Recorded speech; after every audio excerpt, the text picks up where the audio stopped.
Ladies and gentlemen, please welcome Håkan Samuelsson, President and CEO, Volvo Car Group.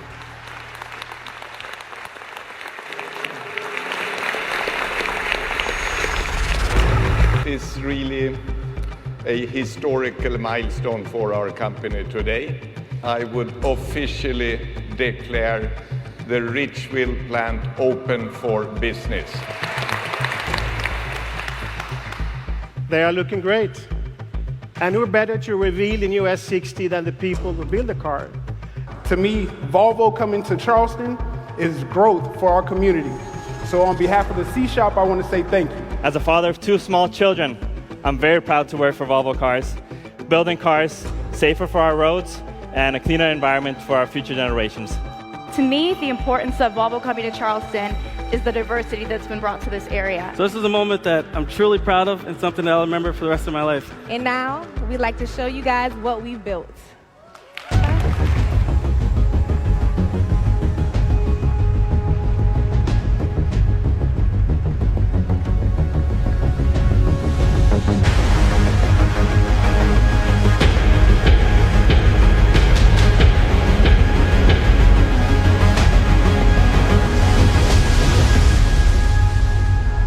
We are delighted to call South Carolina the home of Volvo. The combination of Sweden and America and South Carolina is as strong as it gets.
That we today have come to the point where we can inaugurate finally a factory in the US, because this makes Volvo a truly global company, and we will now have a strong foundation for our further growth.